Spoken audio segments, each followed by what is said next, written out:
اب آپ اس مبارک سلسلے کا 17واں حلقہ سماعت فرمائیں کہ اس میں سے ایک لڑکے نے مجھے کہا کہ یا عمّی، میرے چاچا، این ابی جہل، ابی جہل کہاں ہے؟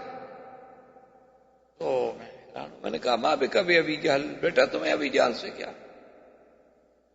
اس نے کہا کہ یا عمّی لقد سمعت انہ آذى رسول اللہ صلی اللہ علیہ وسلم، خدا کی قسم ہے میں نے سنا وہ میرے مدنی کا دشمن اور میرے نبی کو اس نے بڑی تکلیف ہے، اور آج میں فیصلہ کر کے آیا ہوں اپنے گھر سے کہ میں یا دنیا میں زندہ رہوں گا یا ابی جہل۔ کہتے میں نے کہا اچھا ٹھیک ہے، جب نظر آئے گا میں تمہیں بتا دوں گا۔ کہتے ابھی اس نے بات ختم کی، دائیں میں نے کہا میں فین ابی جہل کدھر ہے؟ میں نے کہا بیٹا کیا بات ہے؟ انہوں نے کہا بس آج ہمارا فیصلہ۔ تو کہتے ہیں تھوڑی دیر کے بعد جب میں نے نظر ڈالی تو ابی جہل کا شجرۃ فی الغابۃ، کہ جیسے ایک درختوں کے جھنڈ کے اندر کھڑا ہو نا درمیان میں، ایسے وہ کھڑا تھا اور ہر طرف سے اس کو گھیرا ہوا تھا، کیونکہ وہ ان کا بڑا تھا، سردار تھا ان کا۔ اور اس وقت جنگ کا اصل سبب بھی ابی جہل تھا، ورنہ باقی تو سب نے فیصلہ کر دیا تھا کہ ہم جنگ لڑنا نہیں چاہتے۔ بنو ہاشم نے، بنی عبد المطلب نے، بنو عباس نے، سب نے کہا کہ بھئی جب قافلہ ہمارا خیریت سے چلا گیا ہے تو ہم کیوں جنگ لڑیں، لیکن ابی جہل نے کہا کہ نہیں جنگ لڑنی۔ آج ہی تو ہمیں موقع ملا ہے کہ 313 مسلمان ہمارے سامنے ہیں، مدینہ منورہ بہت دور ہے، ان کو کمک بھی پیچھے سے نہیں آ سکتی، اور ہمارے ساتھ 1000 کا لشکر، ایک ہی دفعہ مٹا دیں گے، بات ختم ہو جائے گی۔ تو حضرت عبد الرحمن ابن عوف فرماتے ہیں فرأیتہ کالشجرۃ فی الغابۃ، میں نے دیکھا کہ جیسے ایک درختوں کے جھنڈ میں ایک درخت کھڑا ہونا ایسے سامنے کھڑا تھا، تو میں نے اس کو اشارہ کیا، اس کو اشارہ کیا، اس کو دیکھ رہے ہیں ایک آدمی کھڑا ہے جس کے بال سفید ہیں اور داڑھی بھی سفید ہے، وہ داڑھی شاڑھی رکھتے تھے جیسے آج کل یہودی بھی رکھتے ہیں، یہودیوں کی بڑی بڑی داڑھی، یہ تو خیر مسلمانوں کو بوجھ لگتا ہے، باقی ہر مذہب والے رکھتے ہیں، ان کے فیشن میں بھی فرق نہیں آتا، ان کے جدید یعنی فیشن میں، اور دیکھ رہے ہیں یہودیوں سے زیادہ دولت تو کسی کے پاس نہیں، اور وہ بڑے یعنی فیشن میں بھی آگے ہیں، لیکن ان کے فیشن میں، ان کے معیار میں، ان کے اطوار میں، عادات میں، ان کے لوگوں کے سامنے وہ توہین نہیں سمجھتے داڑھی۔ ایک مسلمان ہے جو بیچارہ ایک تو اس کا بوجھ نہیں برداشت کر سکتا، اور دوسرا اس کو اچھی نہیں لگتی، تیسرا فیشن کے خلاف۔ داڑھی ہو تو کہتے ہیں عجیب سا لگتا ہے نا، آدمی کارٹون لگتا ہے، بیوی ڈر جائے، بچے ڈر جائیں رات کو گھر میں۔ انا للہ و انا الیہ راجعون، اس کے علاوہ آدمی کچھ نہیں کر سکتا۔ حالانکہ یہ سب ڈاکٹر بیٹھے ہیں، ان سے آپ تحقیق کر سکتے ہیں ماشاءاللہ کہ جو داڑھی نہ ہو نا تو وہ بندہ مرد ہی نہیں ہوتا۔ آپ نے کبھی خسرے کی داڑھی دیکھی؟ یہ حرم میں کھڑے ہیں طواف میں، خادم کعبہ، ان کی داڑھی ہوتی ہے؟ عورت کی داڑھی ہوتی ہے کیوں نہیں ہوتی؟ حالانکہ یہ تو علامت ہے رجولیت کی داڑھی۔ چلو تم داڑھی سنت سمجھ کے نہ رکھو، مرد بن کے لیے تو رکھو نا۔ اب میاں بیوی کٹھے سے دونوں کی داڑھی رہو، کیا پتہ لگے بیوی کون ہے شوہر کون ہے؟ کوئی فیصلہ ہو سکتا ہے؟ یعنی صرف ان کا چہرہ کھلا ہوا ہو، باقی سب لحاف ہو، تو آدمی ایمان سے کہیں کہ کیسا فیصلہ کر سکتا ہے کہ ان میں شی کون ہے اور ہی کون ہے؟ آپ کے پاس کوئی فیصلے کا انداز ہو تو ہو، بہرحال ایک عام دیکھنے والا آدمی تو نہیں کر سکتا، کیونکہ اچھا باقی رہ گیا تھا کہ عورتوں کے بال بڑے ہوتے تھے، اس سے کچھ وہ پہچانی، اب وہ بھی کٹ گئے، اس سے بھی وہ نہیں پہچانی جا سکتی، وہ بھی تو مردوں کی طرح ہو گئے۔ تو بہرحال یہ الگ بات ہے، لیکن ابو جہل وغیرہ بھی داڑھی رکھتے تھے۔ تو دور سے عبد الرحمن ابن عوف کہتے ہیں کہ میں نے اشارہ کیا کہ وہ جو دور بندہ کھڑا ہے نا، جس کو سب لوگوں نے گھیرا ہوا ہے اور ہر طرف اس کے تلواروں والے کھڑے ہیں، ہتھیار بند کھڑے ہیں، نیزہ بردار کھڑے ہیں، اس کے خادم غلام، وہ کہتا ہے بس میں نے اشارہ کیا، ابھی میرا ہاتھ یوں واپس نہیں آیا تھا نیچے، میں نے اشارہ کیا وہ کھڑا ہے، ابھی میرا ہاتھ نیچے واپس نہیں آیا تھا، خرجا کما یخرج السهم من الرمیۃ، وہ دونوں ایسے نکلے جیسے تیر نکلتے ہیں، وہ کہتے ہیں ابھی میں دیکھ رہا تھا کہ ان کا مجمع چیرتے ہوئے گئے اور دونوں کی تلواریں ابو جہل پہ پڑی، ایک مارا گیا اور ایک واپس بھی آ گیا۔ عوف جو تھا وہ بیچارہ ہمارا شہید ہو گیا کہ اکرمہ ابی جہل کا بیٹا کھڑا تھا، اس نے حملہ کر، وہ تو مارا گیا لیکن دوسرا واپس بھی آ گیا زخمی ہو کر۔ ابو جہل گر گیا، ابو جہل کے گرنے پر تو فوج کا مورال ختم ہو گیا۔ ان کے جو لڑاکا لوگ تھے انہوں نے کہا قتل ابی جہل، قتل ابی جہل، قتل رئیس مکہ، قتل رئیس مکہ، شور ہو گیا نا جی کہ ابی جہل مارا گیا۔ اب لوگ جو ہیں جناب افراتفری میں ایسے پریشان ہیں کہ ایک عربی ہے، ایک بدو ہے، اس کا کوئی جنگ شنگ سے تعلق نہیں تھا، نہ مسلمانوں سے نہ مکے والوں سے، وہ ویسے کہیں سے گزر رہا تھا، اس نے دیکھا کہ آپس میں جنگ بنی ہوئی ہے تو وہ ایک پہاڑی پہ ساتھ چڑھ کے اونچی جگہ پہ بیٹھ گیا کہ چلو دیکھیں تو صحیح جنگ کیسے ہوتی ہے، ہاں دیکھیں تو صحیح کیسے لڑائی ہوتی ہے۔ اچھا یہ تو قاعدہ تھا نا کہ اگر آپ جنگ میں نہیں ہیں تو آپ کو کوئی نقصان نہیں پہنچا، کیونکہ نہ آپ ادھر سے ہیں نہ ادھر سے، آپ تو علیحدہ بیٹھے ہوئے ہیں، آپ سے کیوں کوئی تعارض کرے۔ وہ بیٹھا ہے آرام سے اور کہتا ہے واللہ بار آئی تو عجبن، کہتا ہے عجیب بات، میں نے تو زندگی میں ایسا عجیب واقعہ نہیں دیکھا کہ فروق النساء، مکے والے ایسے بھاگ رہے تھے جیسے عورتیں بھاگتی ہیں پیٹھ دے کر، کیا ہو گیا ان کو؟ سامنے مجھے تھوڑے سے آدمی نظر آ رہے ہیں، ادھر بہت آدمی ہیں اور اس کے بعد بھاگ رہے ہیں۔ کہتا ہے بھاگنا تو عورت کا کام ہے، مرد تھوڑا میدان سے بھاگتا ہے، یہ کون کیا ہو گیا؟ تو ابھی اسی اسنا میں اب جب ان میں اللہ نے ہراس، خوف اور مسلمانوں کا رعب طاری کر دیا کہ اب بھاگنے لگے، تو اب تو پھر مسلمانوں نے ان کو تلواروں کی باڑ پہ رکھ لیا، انہوں نے کہا کہاں بھاگتے ہو؟ اور شجاعت کا عالم دیکھیں، ایک صحابی ہے جس کی عمر 17 سال،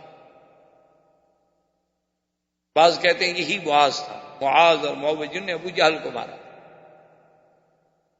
تو اس کا ایک بازو جو تھا اس کو تلوار لگی اور بازو کٹ گیا، لیکن آخری حصہ جلد کا جو تھا وہ اس کے ساتھ تھا، وہ پورا نہیں کٹا تھا، وہ بازو لڑک رہا ہے اور وہ دوسرے ہاتھ سے لڑ رہا ہے۔ بازو کی تکلیف نے جب اس کو پریشان کر دیا تو بیٹھ گیا، بیٹھ کے اپنے بازو پر پاؤں رکھا، کھڑے ہو کے توڑ ڈالا اس نے۔ ایسے آپریشن کرتے ہوئے آپ نے دیکھے کبھی؟ کیا ہے اسلام، ایمان؟ دیکھا نہیں آپ نے 1400 سال گزر گئے، طالبان کے پلے میں کیا ہے؟ یہ تو مدرسوں کے طالب تھے بیچارے، یہ تو اب دشمن کا میڈیا انہیں دہشت گرد بنا رہا ہے نا، ورنہ تو جو علاقہ ان کے پاس ہے اس جیسا مثالی امن تو دنیا کی کائنات کے کسی حصے میں نہیں۔ سونے سے لدی ہوئی عورت کو آپ بھیجتے ہیں رات کو، پوری رات سفر کرتی رہے، اس کی طرف کوئی نظر اٹھا کے بھی نہیں دیکھ سکتا، سوال پیدا نہیں ہوتا۔ یہ تو چونکہ یہودی میڈیا ہے، سارا ان کے پاس جدید الیکٹرانک ٹیکنالوجی ہے، وہ بیچارے مسلمان ہیں، آپ نے دیکھا ہوگا کبھی ٹی وی میں دیکھا، داڑیاں رکھی ہیں بیچاروں نے اور چادریں کندھوں پہ پڑی ہوئی ہیں، اور جناب کوئی پتہ نہیں، کبھی نہ لڑے، نہ کبھی ٹریننگ لی، نہ فوج، نہ ان کے پاس تجربہ، اور سامنے کون تھے؟ جنرل عبد المالک جیسے فوج کے لوگ، جنرل دوستم عبد المالک، بڑے بڑے جنگجو لوگ جنہوں نے باقاعدہ رشیا سے ٹریننگیں لی اور باقاعدہ منظم فوج کے منظم اور باقاعدہ جرنیل، اور یہاں سے کون قیادت کرنے والے؟ کون ہیں؟ مولوی داڑیوں والے، اچھا کھانے کو بھی کچھ نہیں، ایک پیالے میں سوکھی روٹی ڈال کے اور ٹکڑے بھگو کے کھا لی، چائے کا گھونٹ پی لیا، مل گیا ٹھیک ہے، نہ ملا ٹھیک، مل گیا تو الحمدللہ، نہیں ملا انہوں نے کہا ٹھیک ہوا۔ یہ کیا ہے؟ اصل بات یہ ہے کہ اندر جب ایمان و اسلام کی چنگاری پیدا ہو جاتی ہے تو پھر صحیح معنوں میں اس کی قوت کا ہمیں اندازہ ہوتا ہے۔ ہماری بدقسمتی تو یہ ہے نا کہ مسلمان ہم نہیں رہے، ہم نام کے مسلمان ضرور ہیں لیکن کام کے مسلمان۔ ایک صحابی حضرت قتادہ، وہ بھی اسی جنگ بدر میں ہیں، ان کو جو تیر لگا، کوئی چیز لگی تو آنکھ باہر اور لٹک رہی۔ اللہ معاف کرے، آنکھ کتنی نازک چیز ہے، اتنا انسان کے لیے ویسے تکلیف ہے. اب شدت درد نے جب ان کو پریشان کر دیا تو ان نے ساتھیوں سے کہا بھی کیا دیکھ رہے ہو, میں تڑپ رہا ہوں اور تم دیکھ رہے ہو, تلوار سے کاٹ دو, پھینک دو باہر, یہ لٹک رہی ہے اس لیے مجھے زیادہ تکلیف ہو رہی ہے. تو ایک صحابی نے کہا, اس نے کہا کہ نہیں, ہم یہ نہیں کرتے, ہم ایسا کرتے ہیں کہ پہلے حضور پاک کی خدمت میں لے جاتے ہیں, ان سے پوچھتے ہیں حضور کیا مشورہ دیتے ہیں کہ کاٹ دیں, کیا کریں, پٹی باندھیں, کیا. حضور کی خدمت میں لے گیا, فرمایا اودنو منی یا قتادہ, قتادہ میرے قریب ہو جاؤ. اور قتادہ کہتے ہیں آپ نے اپنے ہاتھ پر میرا وہ رکھا ڈیلا اور میری آنکھ پہ رکھ کے بس یوں کر دیا, اور اس کے بعد کہتا ہے خدا کی قسم ہے آج تک پتہ نہیں چلتا یہ آنکھ زخمی ہوئی تھی کہ یہ زخمی ہوئی تھی. کہتا ہے کوئی آج تک فیصلہ نہیں کر سکا پھر کہ میری وہ کون سی آنکھ تھی کہ جو جنگ میں باہر آئی تھی, حضور پاک کے ہاتھ لگنے سے بات ہی ختم. اب کفار جب دوڑے, زخمی ہوئے, مارے گئے, کچلے گئے, تو جنگ بدر میں 70 کافروں کا بڑے سے بڑا سردار جو تھے نا جی, جن میں عتبہ تھا, عتیبہ تھا, ابی جہل تھا, یہ بڑے بڑے جو ان کے رؤسائے کفار, سنادیدہ کفار قریش, یہ سب کے سب مارے گئے اور 70 گرفتار ہوئے. ابو جہل زمین پہ پڑا ہے, تڑپ رہا ہے, لیکن روح باقی. حضرت عبداللہ ابن مسعود رضی اللہ تعالیٰ عنہ بڑے خفیف اور بڑے کمزور اور بڑے نحیف آدمی, یعنی آپ کی ایسی پنڈلیاں تھیں جیسے عام آدمی کے یعنی بازو ہوتے ہیں, ایسی باریک باریک پتلی پتلی سی, اتنے کمزور آدمی. ایک دفعہ مدینہ منورہ میں سرکار دو جہاں صلی اللہ علیہ وسلم بھی موجود ہیں, اور عبداللہ ابن مسعود کھجور پہ چڑھنے لگے کہ حضور کے لیے کچھ کھجوریں لے آؤں. تو وہ پنڈلیاں تھیں نا باریک باریک, تو صحابہ نے دیکھی تو ایک صحابی کو ہنسی آ گئی کہ دیکھو یار یہ کیسے جوان کی پنڈلی ہے, بلا ایک بچے کی پنڈلی ہے. وہ حضور نے فرمایا تم کیوں ہنسے ہو؟ انہوں نے کہا یا رسول اللہ عجبت من ساقہ عبداللہ بن مسعود, حضرت عبداللہ بن مسعود کی پنڈلیوں کا خفیف ہونا دیکھ کے مجھے ہنسی آ گئی. آپ نے فرمایا تمہیں پتا ہے میرے عبداللہ بن مسعود کی شان کا, اگر ساری دنیا ایک پلڑے میں رکھ دو اور ایک پلڑے میں عبداللہ بن مسعود کا ایک پاؤں رکھ دو تو یہ بھاری ہو جائے گا. تم اس کو ظاہر میں دیکھ رہے ہو, تمہیں پتہ نہیں ہے کتنے شان والا آدمی. عبداللہ بن مسعود رضی اللہ تعالیٰ عنہ آگے بڑھے تو ابو جہل کا اب احساس ہے بات, یعنی ختم نہیں ہو گیا. اس نے جب دیکھا عبداللہ بن مسعود نے کہا کہ ہاں اب بتاؤ ابو جہل کیا حال ہے تمہارا. تو ابو جہل نے دیکھا, اچھا کہتے ہیں ہاں اچھا انت الذی ترعی الغنم عندنا, تم وہی نہیں ہو جو ہماری بکریاں چراتے تھے. یعنی غرور دیکھیں, بدر میں پڑا ہے, گردن کٹی ہوئی ہے, زخم لگ چکے ہیں, بچنے کی کوئی امید نہیں. اور یہ بھی دیکھ رہا ہے اسی زخمی حالت میں کہ اس کے ساتھی سب بھاگ گئے, اور یہ بھی سن رہا ہے کہ فلاں قتل ہو گیا, فلاں مارا گیا, فلاں مارا گیا, لیکن غرور نہیں. عبداللہ بن مسعود رضی اللہ تعالیٰ عنہ اس کے سینے پہ چڑھنے لگے کہ اس کو تلوار ماروں, تو کہتا ہے کہ رائی الغنم, بکریوں کے چرواہے, تمہاری تلوار سے میری گردن تھوڑی کٹے گی, اور تمہاری کند سی تلوار ہے, خام خواہ مجھے بھی پریشان کرو گے, تم خود بھی تکلیف میں آؤ گے. میری تلوار نکال لو میری گردن کاٹنے کے لیے, سردار کی گردن ہے, سرداروں کی تلوار سے تو کٹ سکتی. یعنی اندازہ کریں ابو جہل کے. اسی لیے حضرت اللہ شاہ بخاری رحمۃ اللہ علیہ فرماتے تھے کہ بھائی کفر ہو تو ابو جہل کو, پھر کفر تو ہے نا, پھر کافر تو بنو نا, پکے بنو. یہ کہ آدھا تیتر آدھا بٹیر. کفر ہو تو ابھی جہل کا ہو, اور ایمان ہو تو صدیق کا ہو. درمیان میں کچھ ہے, درمیان میں کوئی بات نہیں ہے کہ آدھا تیتر آدھا بٹیر. کعبۃ اللہ پہ بھی جا کے ملتزم پہ رو لیا, قبر پہ بھی سجدہ کر لیا, اللہ کے آگے بھی رو لیا, اور جناب جا کے داتا صاحب سے اور خواجہ نظام الدین اولیاء سے بھی مانگ لیا, اور جناب ماشاءاللہ قرآن میں بیٹھے عبد الباسط پڑھ رہا ہے تو جھوم رہے ہیں, اور قوالی لگی ہوئی ہے تو ماشاءاللہ اچھل رہے ہیں, اور اگر کوئی مغنی یا گانا گا رہی ہے تو موسیقی کی روح میں لے میں ڈوبے ہوئے ہیں ماشاءاللہ. یہ کوئی اسلام ہے؟ تماشا ہے. یہ کیا ہے؟ کون کہتا ہے اس کو اسلام؟ یہ کیا ہے کہ قرآن شریف پڑھ رہے ہیں ماشاءاللہ اور چوم رہے ہیں, سبحان اللہ, کہ سینہ ٹھنڈا ہو جائے اور شکل یہود و نصارہ سے ملتی ہے. کیا ہے؟ کہاں کا اسلام ہے؟ ادخلوا فی السلم کافۃ، قرآن کہتا ہے یا تو پورے اسلام میں داخل ہو جائے، پورا نکل جاؤ. وَإِن تَتَوَلَّوْا يَسْتَبْدِلْ قَوْمًا غَيْرَكُمْ ثُمَّ لَا يَكُونُوا أَمْثَالَكُمْ. اللہ فرماتے تم پھر جاؤ، میں قادر ہوں ایک اور قوم پیدا کر دوں. یہ تو نہیں کہ میرا اسلام تمہارا محتاج ہے، یہ تو نہیں کہ میرے اسلام کو تمہاری وجہ سے عزت ملی ہے، تمہیں اسلام کی وجہ سے عزت ملی ہے. ہمارے ہاں ہوتا ہے نا اکثر کہ اسلام خطرے میں ہے اور اسلام خطرے میں ہے اور اسلام کو بچاؤ والے لیڈر نعرے دیتے ہیں قوم کو. اسلام نہیں خطرے میں ہوتا، خطرے میں وہ خود بدبخت ہوتے ہیں. اسلام کو کیا خطرہ ہے؟ 1400 سال گزر چکے ہیں، جسے کسرا و کیسر نہ مٹا سکا، جسے دنیا کی اس وقت کی سپر پاورز نہ مٹا سکی، اور آج کی سپر پاورز بھی اس کا کچھ نہیں بگاڑ سکتی. یعنی آپ دیکھ لیں گے انشاءاللہ کہ 10 سال کے بعد ان کا برم کھل جائے گا اور اسلام وہیں ابھرے گا جہاں وہ مٹا رہے ہیں نا، اسلام ان کے اندر سے ابھرے گا. آپ دیکھ لیں، وہ وقت دور نہیں ہے. جن سٹیٹس میں ہم نے کبھی 2 مسجدیں نہیں دیکھی تھی، اب 2,000 مساجد. جن سٹیٹس میں قرآن پڑھنے کے لیے، تراویح سننے کے لیے مسلمان مکہ شریف سے قاری منگواتے تھے، اب ان کے مدرسوں سے لوگ جاتے ہیں دوسرے ملکوں میں قرآن سنانے کے. یعنی آپ اندازہ کریں، آپ حیران ہو.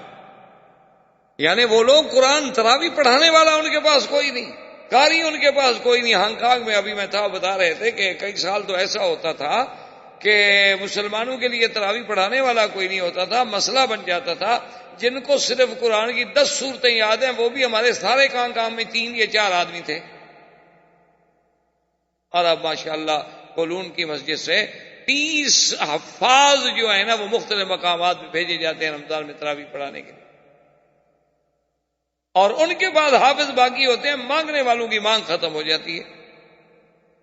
تو یہ اسلام جو ہے نا، یہ یاد رکھیں، یہ تو آئے گا اور ہمارے آقا کا فرمان حق ہے، وہ کبھی تبدیل نہیں ہو سکتا.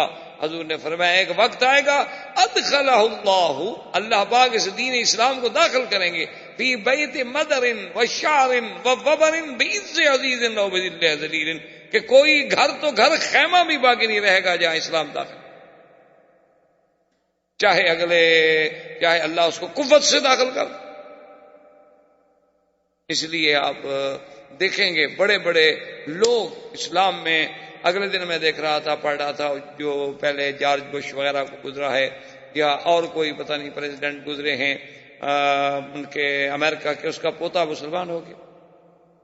بڑے بڑے راہب، بڑے بڑے پادری، بڑی بڑی راہبہ عورتیں اسلام لے آئے، کیونکہ جب وہ اسلام کی سچائیوں کو دیکھتے ہیں، جب وہ اسلام کے حقائق پر غور کرتے ہیں، تو ان کو ماننا پڑتا ہے کہ بھی آخر 1400 سال پہلے یہ خبر حضور پاک کو کس نے دی. اس لیے یاد رکھیں کہ اسلام تو آئے گا. تو لیکن کفر یہ ہے کہ چلو کافر ہے، دشمن ہے، اور اسی لیے حضور نے فرمایا تھا کہ ابو جہل جو ہے فرعون ہذہ الامہ، میری امت کا فرعون ہے. اور ساتھ یہ فرمایا تھا کہ فرعونی اشد من فرعون موسیٰ، میرا فرعون جو ہے ابھی جہل، وہ تو موسیٰ علیہ السلام کے فرعون سے بھی شدید ہے. اس کو تو پانی میں ایک غوطہ لگانا کہا آمنت برب موسیٰ و ہارون، اور اس بدبخت کی گردن کٹی ہوئی ہے، آخری رگیں جڑی ہوئی ہیں، اور اس وقت بھی کہہ رہا ہے کہ جی تلوار میری نکالو اور گردن میری ذرا نیچے سے کاٹو، اوپر سے نہ کاٹو. کیوں جی؟ انہوں نے کہا سرداروں کی گردنیں بڑی ہوتی ہیں نا، چھوٹی گردن والے سردار تھوڑے ہوتے ہیں، تو نیچے سے کاٹنا تاکہ پتہ لگے کہ کوئی سردار کی گردن. اور اس کے بعد کہتا ہے کہ حل فوق رجل قتلتموہ ہو، کہ یار مجھے بڑے گھور گھور کے دیکھ رہے ہو، ایک بندہ ہی مر گیا نا، کیا ہو گیا؟ جنگ میں مرتے نہیں رہتے، میں مر گیا تو کیا ہو گیا؟ حل فتح تم مکہ کو، مکہ فتح ہو گیا ہے. ایک جنگ تھی، جنگ میں لوگ مرتے ہیں، میں مر گیا تو کیا ہو گیا؟ کون سی بڑی بہادری کی بات؟ تو عبداللہ بن مسعود نے خیر تلوار ماری، گردن اتار دی. اب عبداللہ بن مسعود سے تو اس بدبخت کا کتے کا سر نہ کھینچا اٹھایا جائے، کیسے اٹھایا؟ کمزور آدمی، اور وہ تو بڑا بدبخت، اتنا بڑا سر تھا اس کا. تو انہوں نے پھر بالوں سے پکڑا اور گھسیٹا، اور نے کہا اور تو حل کوئی. گھسیٹنا شروع کیا، اب وہ مٹی میں رگڑ رہا ہے، مٹی بھی لگ رہی ہے، حضور کے سامنے آ کے پھینکا، حضور نے دیکھا، حضور کیسے پہچانے، سارے تو مٹی لگی ہے، خون لگا ہوا تھا، خون میں مٹی لگ گئی، آپ نے فرمایا میں نے، حضرت نے کہا کہ ابھی جہل وسجد رسول اللہ شکرن، حضور اللہ کے شکر میں سجدے میں گر گئے. یا اللہ تیرا کتنا شکر ہے کہ آج یہ راس کفر، آج یہ کفر کا سب سے بڑا سردار اس حالت میں حضور سرکار دو جہاں صلی اللہ علیہ وسلم. اور جنگ بدر میں کہ حضرت عبداللہ ابن مسعود رضی اللہ تعالی عنہ جیسے کمزور آدمی، حضرت عباس اس وقت مسلمان نہیں ہوئے تھے، عم رسول اللہ، حضور کے چچا ہیں، عبد المطلب کے بیٹے. عباس اتنا بڑا کڑیل جوان قریشی، تو پھر بڑے لوگ تھے، بڑی ان کے یعنی اللہ نے ان کو قد، قامت، قوت، طاقت، وجاہت، ایسے تو نہیں اللہ نے قریش کو چنا کہ اس میں نبی پیدا کرے، کوئی وجہ تو تھی نا، اور بھی تو دنیا میں قبیلے بڑے تھے نا. تو اب ان کو گرفتار کر کے لا رہے ہیں اور مسلمان دیکھ رہے ہیں، حیران ہو رہے ہیں کہ عباس جیسا آدمی تو عبداللہ بن مسعود کو کندھے پہ اٹھا کے بھاگ جائے، یہ کیسے اس کو گرفتار کر کے قیدی بنا کے لا رہے، وہ چپ کر کے آ رہا، بولتا بھی نہیں، بھاگتا بھی نہیں. جب وہ آ گئے تو مسلمان نے پوچھا کہ عبداللہ بن مسعود تم بڑے بہادر ہو گئے بھائی، یہ اتنے بڑے جنگجو آدمی عباس عبد المطلب کا بیٹا ہے اور تم اس کو لے آئے، اور اس سے کہنے لگے یار تمہیں کیا ہو گیا، آخر تم بھاگے بھی نہیں، مقابلہ بھی نہیں کیا. اس نے کہا جب اس نے میرا ہاتھ پکڑا نا، معلوم یہ ہوتا تھا کہ میرا ہاتھ ٹوٹ جائے، اتنی قوت تھی اس میں. فقالوا ذالکم الملائکہ، انہوں نے کہا پھر عبداللہ بن مسعود کا ہاتھ نہیں، پھر فرشتے کا ہاتھ، ظاہر عبداللہ بن مسعود. حضور صلی اللہ علیہ وعلی آلہ واصحابہ وسلم نے حکم دیا کہ ایک سوار بھیجا جائے جو مدینہ منورہ میں جا کر خبر کرے کہ اللہ نے مسلمانوں کو فتح دی. کفار قریش بھاگے، انہوں نے بھی ایک آدمی، اس کا نام ہے سامان تھا، اس کے ذمہ لگایا ابھی تم جلدی سے پہنچو مکے میں، اطلاع کرو کہ ہمارے ساتھ یہ ہو گیا. وہ ہے سامان جب آیا مکے میں تو دور دور سے اس نے چیخنا شروع کیا، قتل ابو جہل وقتل فلان وقتل فلان وقتل فلان، قتل امیۃ بن خلف، قتل عقبۃ بن ابی معیط، قتل فلان وقتل فلان. تو مکے والے پیچھے والے کیا کہہ رہے ہو؟ صفوان ابن عبد المطلب کعبے میں بیٹھے تھے، تو انہوں نے کہا معلوم ہوتا ہے یہ بندہ پاگل ہو گیا ہے، یہ اتنے بڑے سارے سردار جو تھے وہ ایک ہی دفعہ میں مارے گئے، کیسے ہو سکتا ہے؟ تو انہوں نے آ کے اس سے کہا کہ این صفوان، تمہیں پتا ہے کہ صفوان کہاں ہے بدر میں، اس کا کیا بنا؟ تو اس نے کہا کیا کر رہے ہو، صفوان تو تم ہو، صفوان بدر میں تو گیا ہی نہیں. نے کہا اس کا دماغ تو ٹھیک ہے، اس کا مطلب یہ پاگل تو نہیں ہے، یہ تو صحیح کہہ رہا ہے، اب کیا کریں بھائی؟ اتنے میں اور آدمی پہنچ گئے اور پہنچ گئے اور پہنچ، سارے مکے میں ماتم ہو گیا کہ ہمارے تو سردار مارے گئے. جلدی سے انہوں نے دارالندوہ میں میٹنگ کی اور ابو سفیان کو سردار بنا دیا کہ چلو تم چونکہ قافلہ بچا کے لے آئے تھے تو اب سردار جو ہے تم. اس نے سب سے پہلا آرڈر جو کیا ابو سفیان نے، انہوں نے کہا مکے والوں رونا دھونا بند کر دو، کوئی ماتم نہیں، کوئی آنکھ نہیں روئے گی، اور مسلمانوں کو بتلاتے ہو کہ ہم ختم ہو گئے، کمزور ہو گئے، رو رہے ہیں، ماتم کر رہے ہیں، عورتوں کی طرح چیخ رہے ہیں، ٹھیک ہے بدلا لیں گے. یہ کیا ہو، کوئی بندہ نہیں روئے گا اور کوئی بندہ اپنے قیدیوں کو چھڑانے کے لیے فدیہ نہیں دے گا، تاکہ مسلمان تو پھر عادی ہو جائیں گے، ہر روز ہمارا بندہ پکڑ لیں گے. لیکن آخر کون نہ روئے بھائی، اپنے باپ بیٹے بھائی، کسی سردار کے آرڈر سے آرڈر ہوتا رہے، لیکن گھروں میں بیٹھ کے تو ان کے تو ماتم ہو گئے، وہ مذاق تو نہیں تھی. اور یہی جنگ بدر ہے جس میں امیۃ بن خلف عجیب طریقے سے مارا گیا. امیۃ بن خلف سب سے بڑا دشمن تھا سرکار دو جہاں کا، اور یہ وہ ہے جو حضرت بلال کو عذاب دیتا تھا، حضرت بلال اسی کے غلام تھے. امیۃ بن خلف اور اس کا بیٹا جنگ بدر میں جب دیکھا کہ سب بھاگ گئے، اس نے کہا بیٹے سے کہ دیکھو بات سنو، اگر ہم بھاگتے ہیں نا ہم نہیں بچتے، کہاں تک بھاگے؟ شکست ہو چکی. اس لیے بہتر ہے کہ ہم اپنے آپ کو مسلمانوں کے سپرد کر دیں، شاید بچ جائیں. چاہے ہمیں قیدی بنا لیا جائے، بعد میں ہمیں کوئی چھڑانے والا آ جائے، کوئی ہمارا فدیہ ادا کر دیا جائے، کچھ تو امید ہوگی نا. اگر مارے گئے تو پھر کیا امید ہوئے؟ تو مر گئے. انہوں نے کہا ابا آپ کی مرضی ہے. حضرت عبد الرحمن ابن عوف جو ہے تو انہوں نے بلایا کہ یا عبد ود، ان کا پہلا نام تھا عبد ود.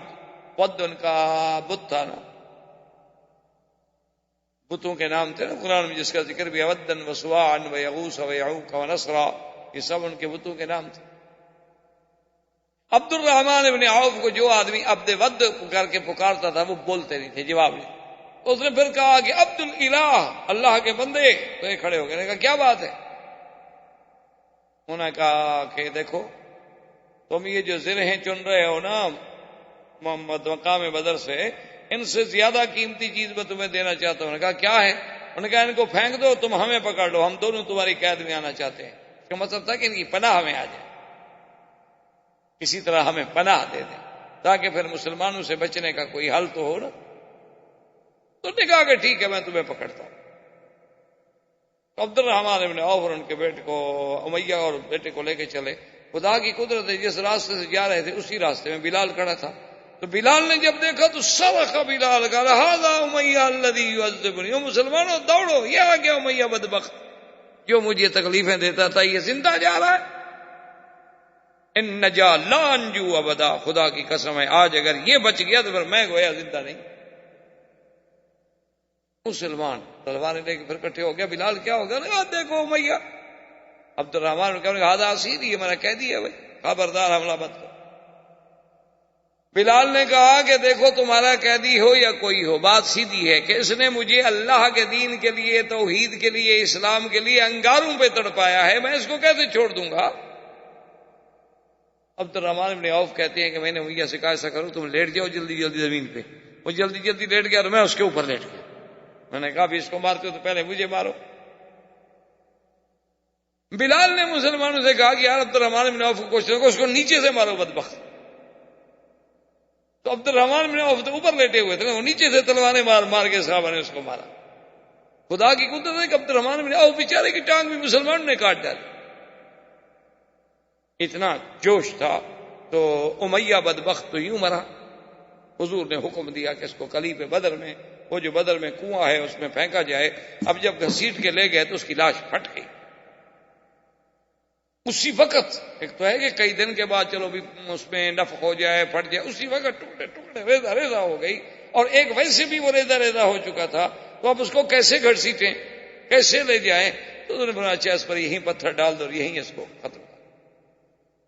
اسی طرح عقبۃ بن ابی معیط، عقبۃ بن ابی معیط یہ وہ بدبخت انسان ہے لعنت اللہ علیہ کہ جب سرکار دو جہاں رحمت للعالمین صلی اللہ علیہ وسلم مکہ مکرمہ میں مسجد الحرام میں نماز پڑھ رہے تھے تو یہ وہی بدبخت ہے جس نے ایک اونٹ کا پورا اندر کا ملبہ جو تھا، آنتیں وغیرہ، اس کا سارا مادہ جو نکال کے پھینکا جاتا ہے، وہ جو گوبر سارا اٹھا کے حضور کے کندھے پر. یہ باتیں آدمی پڑھتا ہے، مولویوں سے سنتا ہے اور چپ کر کے چلا جاتا ہے، لیکن غور کریں کہ یہ کتنی بڑی بات. آپ کو تو اسلام کے لیے تھوڑا سا کسی کا ہاتھ بھی لگ جائے تو آپ جناب برداشت نہیں کر سکتے. آپ اگر اسلام کے لیے تھوڑی سی تکلیف بھی آ جائے، کوئی ذرا تنگ جگہ ہو یا کہیں نماز پڑھنی پڑے، نیچے مصلی ذرا میلا ہو، کارپیٹ ذرا پرانا ہو گیا ہو، تو اس کے لیے بھی تکلیف برداشت نہیں ہوتی آدمی سے.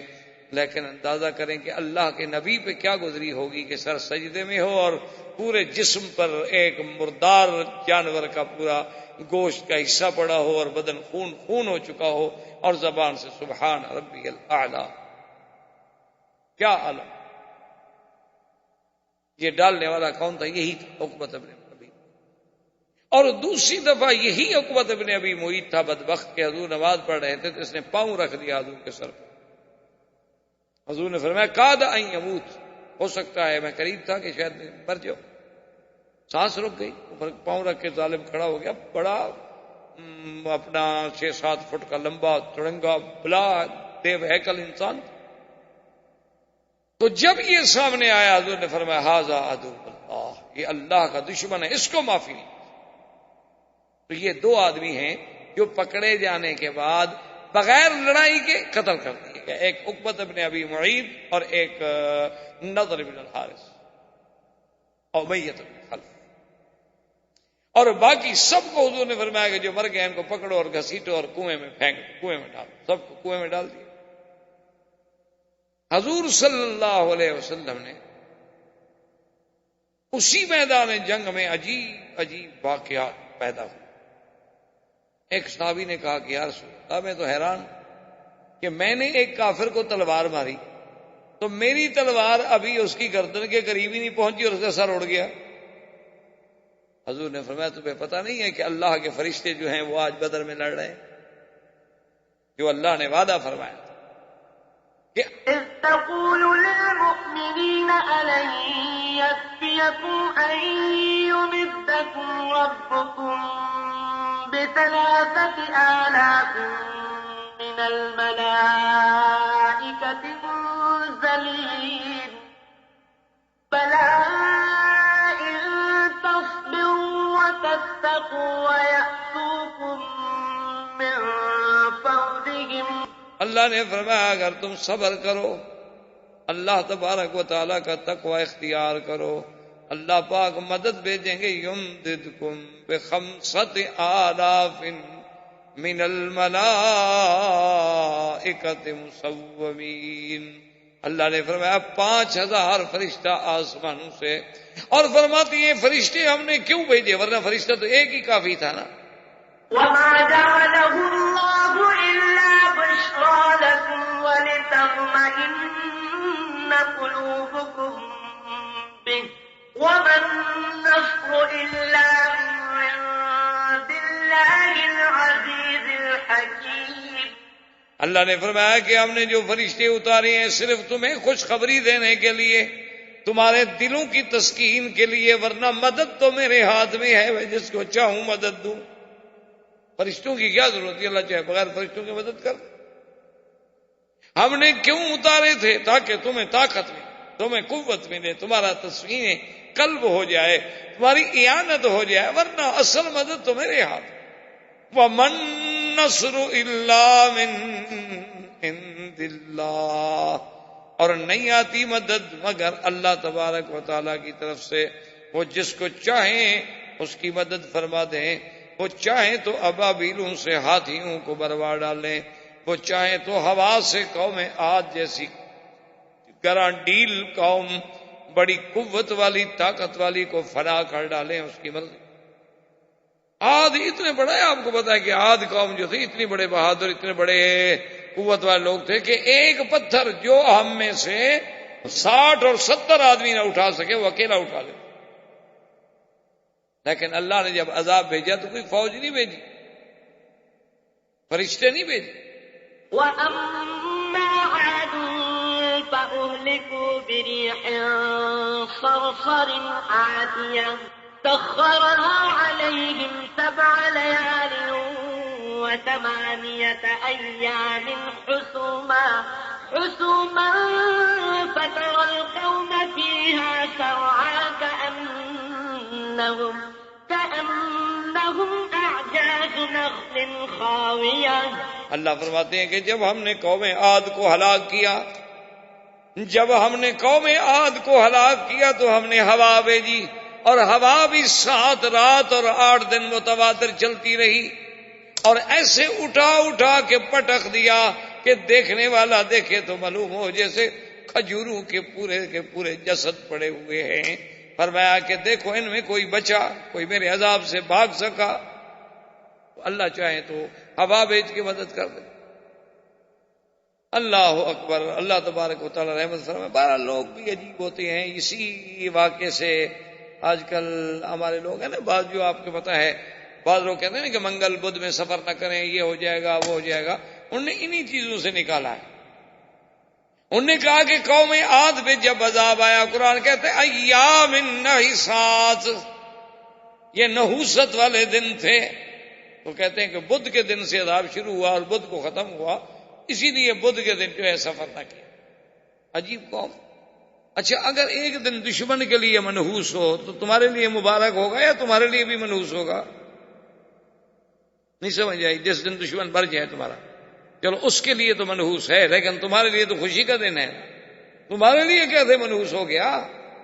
منحوس تو ان کے لیے تھا جن پر اللہ کا قہر ٹوٹا، تمہارے لیے تو خوشی کا دن تھا، تم ان کی تقلید کر کے ان کی برادری بن رہے ہو کہ بھی ان کو بدھ والے دن پریشانی ہوئی تو ہم بھی بدھ سفر نہ کریں۔ یہ کیا عقل ہے یار؟ اللہ کے دن ہیں، یاد رکھو، ایک دن میں کسی کے گھر میں بچہ پیدا ہوتا ہے، کسی کے گھر میں موت ہو جاتی ہے، کسی کے گھر میں خوشی ہوتی ہے، کسی کے گھر میں غمی ہوتی ہے۔ یہ تو اللہ کا نظام ہے، یہ تو آپ نہیں کہہ سکتے۔ تو اس لیے اب آپ جناب اندازہ کریں کہ جنگ بدر میں یعنی ایسے ایسے عجیب عجیب واقعات آئے کہ اللہ تبارک و تعالی نے فرشتے بھیجے اور حضور قریب بدر پہ آئے۔ آپ نے فرمایا یا فلان یا فلان هل وجدتم ما وعد ربكم حقا، کیا مکے والوں اللہ کا وعدہ سچا ہو گیا کہ نہیں؟ حضرت عمر نے کہا یا رسول اللہ آپ کن کو بات کر رہے ہیں، کن کو تکلیف فرما رہے ہیں؟ وہ تو بدبخت مر گئے، گل گئے، سڑ گئے، کنویں میں پڑے پڑے، ان کا تو پتہ نہیں وجود ہی ختم ہو گیا۔ اور آپ نے فرمایا بل انہ اسمع منک یا عمر، تم سے زیادہ سن رہے ہیں، کیا کہہ رہے ہو؟ میں ایسے خطاب کر رہا ہوں، میرا اللہ ان کو میری بات سنا رہے ہیں۔ حضور سرکار دو جہاں صلی اللہ علیہ وسلم اب جنگ بدر کے بعد جب جنگ ختم ہو گئی، قیدی آ گئے، حضور نے صحابہ کو بلایا، مشورہ لیا کہ ان کا کیا کر؟ حضرت عمر نے کہا یا رسول اللہ اگر میری بات مانتے ہو نا تو جیسے جیسے یہ بیٹھے ہیں نا سردار، ان کے کوئی میرا رشتہ دار ہے، کوئی حضرت علی کا رشتہ دار ہے، کوئی حضرت جعفر کا رشتہ دار ہے، کوئی حضرت ابو بکر کا رشتہ دار ہے، کوئی حضرت فلاں کا رشتہ ہے، تو آپس میں سارے قبیلے کے لوگ نا، تو ہر رشتہ دار کو آپ حکم دیں کہ اس کی گردن اڑا دیں۔ حضور یہ مٹ جائیں تو اچھا ہے، کفر بچے گا نا تو پھر کوئی نہ کوئی یہ تو کمپلیں نکالے گا نا، پھر کوئی نہ کوئی تو شاخیں نکالے گا نا، اس کو کہا اللہ نے موقع دیا ہے تو آج ہی کاٹ لو۔ حضور نے فرمایا عمر تم تو بڑے سخت ہو، پہلے ان کا 70 مر گیا، 70 قیدی ہو کے بیٹھے ہیں، تم ان کو بھی ختم کرنے کے در پہ ہو۔ آپ نے فرمایا ابو بکر تمہاری کیا رائے ہے؟ اس نے کہا حضور بات یہ ہے کہ اگر آپ مہربانی کر دیں، چلو یہ کچھ فدیہ بھی دے دیں، مسلمانوں کی مدد بھی ہو جائے اور ان کو رہا کر دیں تو ٹھیک ہے۔ آپ نے فرمایا اچھا ابو بکر تمہاری رائے مجھے قبول ہے، تو ان کو حکم دیا کہ بھئی ان کو فدیہ دو اور چھڑاؤ مت۔ اب سب کے فدیے آنے لگے تو ان میں ایک قیدی جو ہیں وہ ابو العاص ہیں، جو زوج ہیں زینب، بی بی زینب کے خاوند جو تھے ابو العاص ہی حضور کے داماد تھے، وہ بھی قید ہیں اور ان کے پاس فدیے کا مال بھیجنے کے لیے کوئی چیز نہیں ہے، تو ان کی بیوی نے، بی بی زینب نے، حضور کی بیٹی نے اپنے گلے کا ہار اور کچھ چیزیں اور ادھر ادھر سے کچھ چیزیں اکٹھی کر کے فوراً بندہ بدر بھیجا کہ فدیہ دے کر میرے شوہر کو چھڑائے۔ جب وہ فدیہ لے کے پہنچے اور وہ ہار سامنے آیا تو حضور نے ہار جب دیکھا تو یہ ہار اصل میں بی بی خدیجہ کا ہار تھا جو انہوں نے اپنی بیٹی کو شادی کے وقت میں دیا تھا، تو حضور کو وہ ہار یاد آیا تو بی بی خدیجہ یاد آ گئی، فبکا رسول اللہ صلی اللہ علیہ وسلم، حضور رونے لگے۔ حضور نے فرمایا میرے صحابہ اگر چاہو تو اس قیدی کو بغیر فدیے کے چھوڑ کہ میری بیٹی کے پاس یہی ہار اس کی کل قیمت،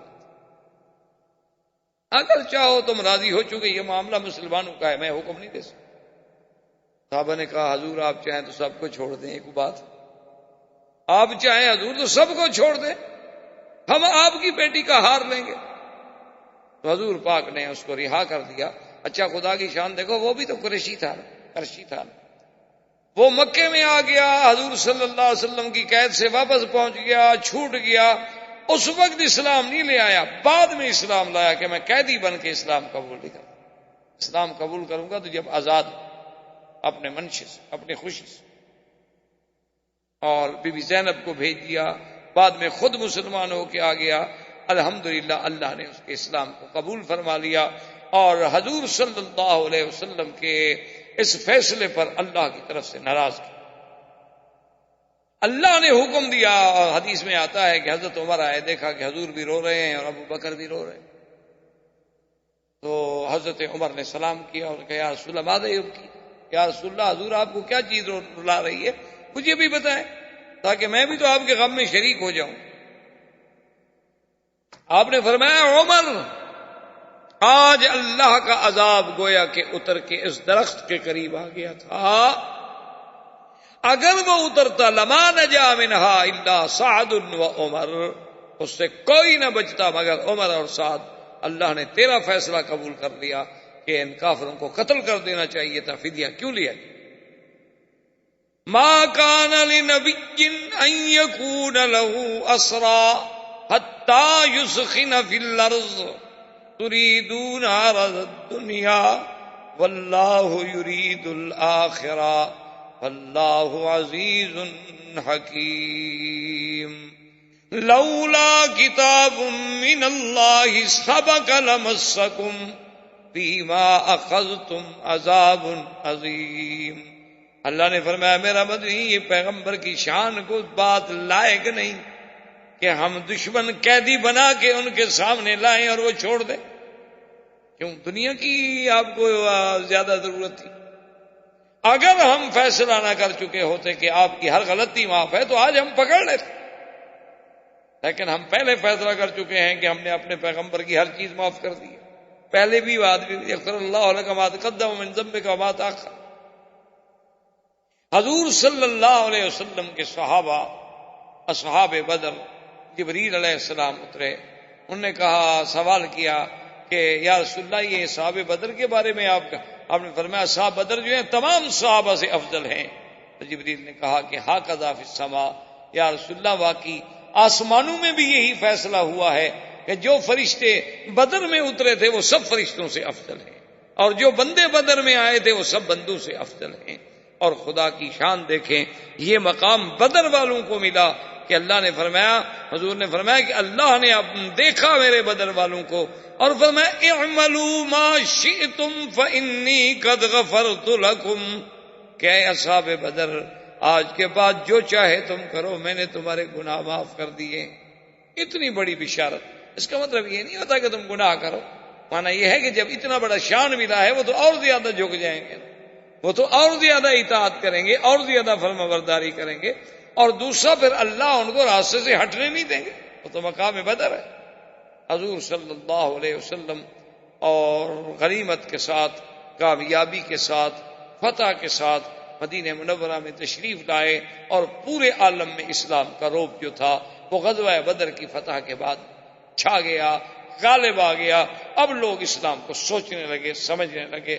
تو یہ اول غزوۃ غزاها رسول اللہ صلی اللہ علیہ وسلم، واللہ تعالی عالم وعلمہ اتم۔ برادران اسلام، واجب الاحترام بزرگوں، دوستوں، عزیز نوجوان، سرکار دو عالم رحمت دو جہاں صلی اللہ علیہ وسلم کی سیرت طیبہ کے دروس الحمدللہ متواتر چلے آ رہے ہیں کہ حضور صلی اللہ علیہ وسلم کی ابتدائے ولادت مبارک سے لے کر آپ کی ولادت، رضاعت،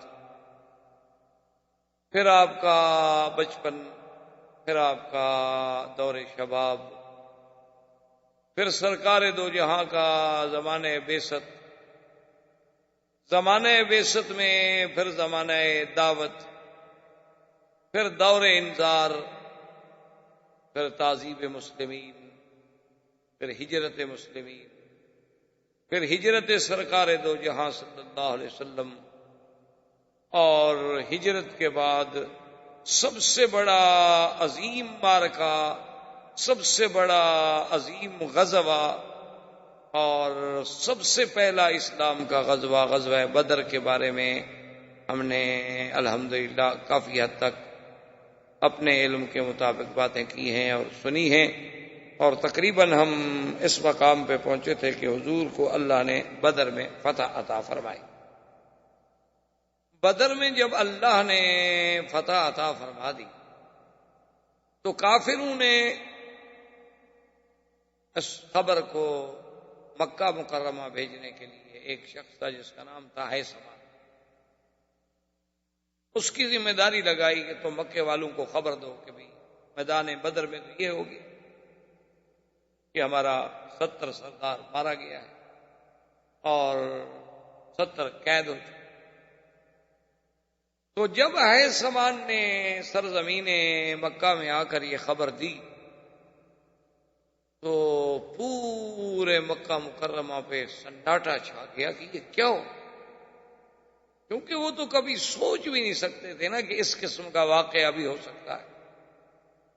خدا پر تو ان کا ایمان ویسے نہیں تھا، اللہ کے نبی سرکار دو جہاں صلی اللہ علیہ وسلم پر بھی ان کا کوئی ایمان نہیں تھا۔ وہ تو مادی اور اسباب کے مارے ہوئے لوگ تھے، ان کے تو سوچ میں نہیں آ سکتی تھی کہ ہماری اتنی بڑی طاقت، اتنی بڑی قوت، 1000 کا لشکر اور تند بے تربیت لوگوں سے مار کھا جائے۔ تو ابو سفیان کی سرداری کا فیصلہ ہوا، اور ابی لہب جو حضور صلی اللہ علیہ وسلم کا سب سے بڑا دشمن ہے، وہ خود نہیں گیا تھا بدر میں، لیکن اس نے اپنے بدل میں ایک آدمی کو پیسے دے کے بھیجا تھا کہ تم میری طرف سے جا کے اس جنگ میں شرکت کرو، لیکن خود وہ نہیں کیا۔ جب اس کو یہ خبر پہنچی تو وہ تو بس بیت عبد المطلب بھی جا کے گر گئی۔ کیسے ہو کہ ہمارے سارے سردار مارے گئے، ابھی جہل مارا گیا، عتبہ، عتیبہ، شیبہ، سب کے سب مارے گئے، نضر بن الحارث، عقبۃ بن وعید، بڑے بڑے ان کے جو خناس تھے سب کے سب مارے گئے۔ ابی لہب تقریباً بدر کے بعد 1 ہفتے سے زیادہ زندہ نہ رہ سکا، اس کو یہ غم کھا گیا اور اسی غم میں وہ مر گیا، اور اس کو ایسی بیماری ہوئی کہ اس کے کوئی قریب نہیں جا سکتا، حتیٰ کہ اس کی اولاد بھی دور سے کھڑے ہو کے اس کو کھانا پھینکتے تھے، پانی پھینک دیتے تھے، لیکن کوئی قریب جانے کی کوشش نہیں کر سکتا تھا۔ اور جب مرا تو اس کی لاش پوری طرح پھٹ گئی، اور اس قدر بدبو تھی اس میں کہ اپنی اولاد بھی قریب جانے سے ڈری۔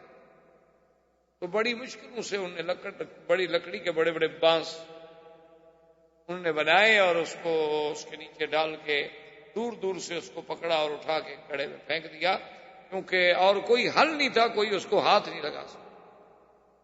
حضور صلی اللہ علیہ وسلم نے بدر میں سے عبداللہ ابن ابی رواحہ، حضور کے صحابی ہیں رضی اللہ تعالیٰ عنہ، ان کو اپنی اونٹنی مبارک دی کہ تم میری اونٹنی پہ سوار ہو کے مدینے میں پہنچو اور مدینے والوں کو خبر دو کہ الحمدللہ اللہ نے ہماری فتح اور نصرت نصیب کر دی۔ عبداللہ ابن ابی رواحہ نے بدر سے حضور کی اونٹنی پہ سفر کیا، اور جب مدینے منورہ میں پہنچے تو خبر جو تھی وہ اس انداز میں دی کہ یا ایھا المؤمنون ابشروا، ایمان والو خوش ہو جاؤ، قتل ابی جہل، قتل نضر بن الحارث، قتل عقبۃ بن وعید، قتل امیہ بن خلف، فلاں مر گیا، فلاں مر گیا۔ تو پورا مدینہ جمع ہو گیا کہ کیا بات ہے۔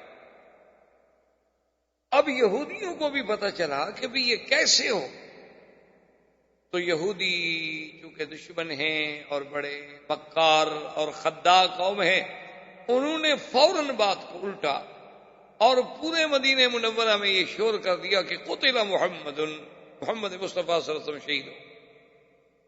انہوں نے کہا تم کیا کہہ رہے ہو؟ عبداللہ ابن رواحہ کہہ رہا ہے کہ مسلمانوں کو اللہ نے فتح دی ہے اور کافر مارے گئے، اور تم اس کے بالعکس کہہ رہے ہو۔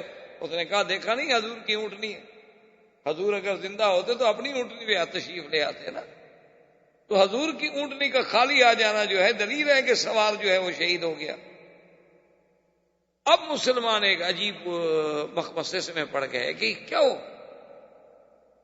کیونکہ انہوں نے بات ایک ایسے انداز میں کی تھی دشمن نے کہ جو دلوں کو پریشانی کا ذریعہ تو بن سکتی تھی کہ بھی بات تو ٹھیک ہے، آخر حضور نے اپنی سواری کیوں، حضور کی اونٹنی کیوں بھیجی گئی؟ لیکن جو ایمان والے تھے انہوں نے تو عبداللہ ابن ابی رواحہ کی بات کو یقین مان لیا کہ بھئی ایک صحابی ہے، ہمارا ساتھی ہے، وہ کیسے بات غلط کر سکتا۔ اور اللہ کی شان دیکھیں کہ یہ خبر بدر کی جو تھی نجاشی کو بھی پہنچی حبشہ میں۔ بدر کوئی معمولی سی بات تو نہیں ہے نا، یوم بدر جو ہے یہ تو یوم الفرقان ہے، یوم بدر جو ہے نصرت اور عزت اسلام کا سب سے بڑا معرکہ ہے، اور یہ اتنا بڑا عظیم معرکہ ہے کہ آپ دیکھیں کہ پورے اللہ کے قرآن میں اور احادیث پاک کے ذخیرے میں اور کوئی ایسا غزوہ نہیں ہے کہ جس میں اللہ کے فرشتوں نے اتر کے باقاعدہ قتال میں حصہ لیا ہو، کہ صرف بدر میں نصر، باقی فرشتے تشریف لاتے رہے۔ جنگ احد میں بھی فرشتے موجود تھے، جبریل موجود تھے، اور مقامات پر بھی فرشتے موجود تھے، لیکن فرشتوں نے باقاعدہ یعنی حضور کا سپاہی بن کر اسلام کی طرف سے ایک مجاہد کے کردار میں خود انہوں نے کافروں سے جنگ لڑی ہو، ایسا واقعہ۔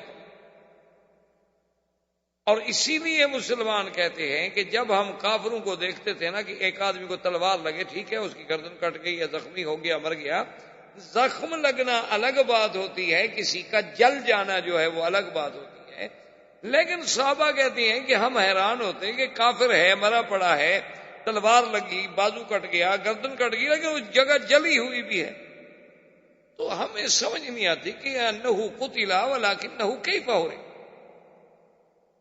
قتل تو ٹھیک ہے ہو گیا، لیکن یہ جلا تو نہیں تھا، آگ تو کوئی نہیں تھی۔ تو جب حضور صلی اللہ علیہ وسلم کو خبر دی گئی تو آپ نے فرمایا کہ جس پر آگ کا نشان پایا جائے سمجھ لو کہ اس کو ملائکہ نے مارا ہے، کیونکہ ملائکہ کے تو ہتھیار پھر جہنم سے آئے ہیں، ان کو تو اتنی بڑی قوت ہے کہ وہ جس کو ماریں گے تو پھر وہاں تو علامات ہر کبھی ظاہر ہوں گی، کیونکہ کافروں کے لیے تو عذاب جہنم ہے، وہ شروع ہو گیا، ابتدا ہو گئی برزخ۔ یعنی یہ پہلا غزوہ ہے، خدا کی شان دیکھیں کہ جس کو اللہ نے قرآن پاک میں اتنی تفصیل سے بیان کیا ہے، اور جیسے پچھلے دفعہ میں نے عرض کیا تھا، معلوم یہ ہوتا ہے کہ قدرت خود تخطیط کر رہی تھی، اپنے اپنے نظام کے ساتھ چلا رہی تھی کہ مسلمان یہاں سے چلیں گے، کافر یہاں سے چلیں گے، پھر وہ یہاں رکیں گے، مسلمان عدوۃ الدنیا پہ رکیں گے، عدوۃ القصویٰ پہ رکیں گے، پھر دونوں چلیں گے، پھر مائے بدر پہ رکیں گے، اور پھر خدا کی شان دیکھیں کہ جب کافر دیکھیں تو ان کو دکھایا جائے کچھ، اور مسلمان دیکھیں یقللہم فی اعین، ان کی آنکھوں میں اچھا 100-150 آدمی ہوگا، حالانکہ آدمی 1000 ہے، تاکہ یہ جنگ ہو جائے، یہ جہاد ہو جائے، بس روز کی بات نہ رہے، لِیَہْلِکَ مَنْ ہَلَکَ عَن بَیِّنَةٍ وَیَحْیَىٰ مَنْ حَیَّ عَن بَیِّنَةٍ، تاکہ اس کے بعد جس نے برباد ہونا ہے تو پھر وہ جان بوجھ کر برباد ہو، حق و باطل واضح۔ اب حضور صلی اللہ علیہ وسلم نے فتح کے بعد اسارہ بدر کے بارے میں کہ جو قیدی ہیں ان کے بارے میں کیا، سیدنا عمر رضی اللہ تعالی عنہ سے جب رائے لی گئی تو سیدنا عمر نے کہا کہ یا رسول اللہ آپ حضرت علی کو حکم دیں، حضرت حمزہ کو حکم دیں، آپ مجھے حکم دیں، حضرت ابو بکر کو حکم دیں، ہم سب تلوار لے کے، ہم سب کے رشتہ دار موجود ہیں، ہر آدمی اپنے رشتہ دار کی گردن اتار، آج کفر کو ختم کر۔ حضور نے فرمایا ابو بکر تمہاری کیا رائے ہے؟ تو حضرت ابو بکر نے عرض کیا کہ یا رسول اللہ کو بہت بڑی سزا ملی، ان کا 70 سردار مارا گیا ہے، 70 آدمی ان کا قید ہے، میری رائے تو یہ ہے کہ احسان فرمائیں، ان سے کچھ فدیہ لے لیں، چلو مسلمانوں کی بھی کچھ امداد ہو جائے گی اور ان پر بھی احسان ہو جائے گا کہ چلو زندگی تو بچ گئی نا۔ حضور پاک صلی اللہ علیہ وسلم نے فرمایا عمر تمہاری رائے تو بڑی سخت ہے، لیکن بہرحال میں ابو بکر کی رائے کو قبول کرتا ہوں، اور حضور نے فرمایا کہ ہر آدمی فدیہ دے کر اپنے قیدی جو ہے وہ چھوڑا۔ خدا کی شان دیکھیں کہ انہی قیدیوں میں ابو العاص زوج زینب بنت رسول اللہ صلی اللہ علیہ وسلم، حضور کے داماد ابو العاص جو تھے وہ بھی گرفتار تھے، اور ابو العاص کو چھڑانے کے لیے بی بی زینب نے حضور صلی اللہ علیہ وسلم کی بیٹی نے اپنے زیور بھیجے، انہی میں ابنائے رفاعہ بھی تھے، انہوں نے کہا کہ یا رسول اللہ ہمارے باپ کے پاس تو ہمارے پاس تو کچھ نہیں، اگر آپ نے ہمیں قتل کرنا ہے تو کرو، لیکن ہمیں چھڑانے کوئی نہیں آئے گا، چھڑانے تو ہمیں تب کوئی آئے نا کہ جب ہمارے پاس کوئی مال ہو، کوئی دولت ہو، کوئی قوت ہو، طاقت ہو، ہمارے پاس تو کچھ نہیں۔ حضور نے فرمایا اچھا ان کو بغیر فدیہ لیے ہوئے چھوڑ دیا۔ اسی طرح ایک کافروں میں قیدی تھا ابو عزا، اس نے کہا کہ یا رسول اللہ واللہ بائن، حضور خدا کی قسم ہے میرے پاس کچھ نہیں، میرے پاس کوئی مال نہیں، اگر آپ مجھے چھوڑنا چاہتے ہیں، سزا دینا چاہتے ہیں، قتل کر دیں، اب ہم قیدی ہیں، آپ کے ہاتھ میں ہیں، اور اگر آپ چھوڑنا چاہتے ہیں تو مجھے چھوڑ دیں، میں ایک وعدہ کرتا ہوں کہ آپ کے خلاف کبھی زندگی میں جنگ نہیں لڑوں، آپ کے دشمنوں سے مل کر آپ کے خلاف کبھی لڑوں یہ نہیں۔ حضور نے فرمایا سن۔ ابو العاص جب آیا، حضور صلی اللہ علیہ وسلم کے داماد اور زیور آئے، تو حضور صلی اللہ علیہ وسلم کے سامنے جب وہ زیور رکھے گئے تو ان میں ایک ہار تھا، گلے کا چاندی کا ہار تھا۔ حضور کی جب نظر پڑی فبقا رسول اللہ صلی اللہ علیہ وسلم، حضور کو پڑے۔ حضور نے فرمایا میرے صحابہ یہ خدیجہ کا ہار ہے جو اس نے اپنی بیٹی کو نکاح اور شادی کے موقع پہ دیا تھا، اور اس ہار کو دیکھ کر مجھے خدیجہ بھی یاد آ گئی، اگر تم احسان کر سکو تو محمد مدنی صلی اللہ علیہ وسلم کی بیٹی کا ہار ہے واپس کر دو، لیکن چونکہ قیدی تمہارے ہیں اب حکم تمہارا ہی چلے۔ تو نے کہا کہ یا رسول اللہ یہ کوئی بات ہے، آپ حکم فرمائیں تو ہم سارے قیدی چھوڑ دیں، یہ تو زوج بنت رسول صلی اللہ علیہ وسلم کی بات ہے۔ حضور نے فرمایا اچھا ابو العاص کو پیسے بھی زیور بھی واپس کر دو اور چھوڑ دو، لیکن آپ نے فرمایا ابو العاص ایک وعدہ کرو میرے ساتھ کہ ہم نے تمہیں چھوڑ دیا ہے، میری بیٹی کو مدینہ منورہ بھیج، جب تم کافر ہو، اب مسلمان اور کفر کا اجتماع جو ہے وہ نہیں۔ تو اس نے کہا کہ یا رسول اللہ یہ میرا وعدہ ہے، میں آپ کی بیٹی کو مدینہ منورہ بھیج دوں گا۔ اسی لیے حضور فرماتے تھے دیکھو کہ اللہ نے مجھے کتنا اچھا داماد دیا تھا کہ کافر تو تھا لیکن اس نے جھوٹ نہیں بولا اور وعدہ خلافی نہیں کی، مدینہ پہنچ کے فوراً حضور کی بیٹی کو بھیج۔ سارے مکے والوں نے مخالفت کی، کیا کر رہے حضور کی بیٹی ہمارے ہاتھ میں ہے، ہم تو بڑے سے بڑا انتقام لے سکتے ہیں حضور سے، اور بیٹی کے بدلے میں ہم بڑی سے بڑی رعایتیں حاصل کر سکتے ہیں۔ اس نے کہا کہ میں نے حضور سے وعدہ کیا اور میں اپنی زبان سے نہیں کر سکتا کہ جھوٹ بولنا جو ہے کافر کے نزدیک بھی عیب تھا۔ یعنی آپ دیکھیں کہ بڑے بڑے کافر تھے، مشرک تھے، لیکن جھوٹ بولنے کو عیب سمجھتے تھے کہ میں جھوٹ کیسے بولوں۔